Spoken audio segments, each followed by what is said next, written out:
అందరికి welcome to Abhishri fashion house. ఈ dress కి నేను తీసుకున్నంత టెన్షన్ ఏ డ్రెస్ కూడా తీసుకోలే. ఎందుకంత టెన్షన్ తీసుకున్నానో ఈ వీడియో లాస్ట్ వరకు చూడండి. ఈ శారీని నాకు తెలిసిన అమ్మాయి తన బర్త్డే కోసం అవుట్ఫిట్ కస్టమైజ్ చేయమని ఓకే అని చెప్పిన. కానీ నాకు ఇవాళ నైట్ వరకు డ్రెస్ కావాలి, రేపు నా ఫ్రెండ్స్ తో టెంపుల్ కి వెళ్తాను. తను శారీ తీసుకొచ్చింది కానీ లైనింగ్ మర్చిపోయిందట. నా దగ్గర కూడా మ్యాచింగ్ లైనింగ్ లేదు. మళ్ళీ షాప్ కి వెళ్ళి అన్ని తీసుకొచ్చిన. ఫ్రాక్ స్టార్ట్ చేసిన ½ కే మిషన్ హ్యాండ్ ఇచ్చి 2 hours కష్టపడితే కానీ రిపేర్ కాలేదు. ఫాస్ట్ గా స్టిచ్చింగ్ కంటిన్యూ చేసిన. ఒక 2.5 hours లో ఈ ఫ్రాక్ ని కంప్లీట్ చేసిన. తను ఫ్రాక్ సింపుల్ గానే ఉండాలని చెప్పింది, కానీ బర్త్డే డ్రెస్ అంత సింపుల్ గా ఉంటే కూడా బాగుండదనేసి ఫ్రంట్ అండ్ బ్యాక్ నెక్స్ కి ఇలా డిజైన్ చేసిన. ఫ్రాక్ అంతా ఒకేలా ఉందనేసి పైన చెస్ట్ కి నడుముకి మధ్యలో బార్డర్ వచ్చేలా స్టిచ్చింగ్ చేసి ఆ ప్లేస్ లో ఎందుకో సింపుల్ గా అనిపించి బో యాడ్ చేసా.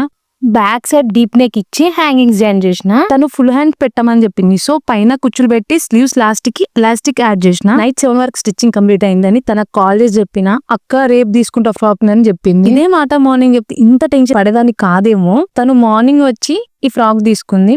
Anyway happy birthday Alekhya. Frock మీకు ఎలా అనిపించిందో కామెంట్ చేయండి.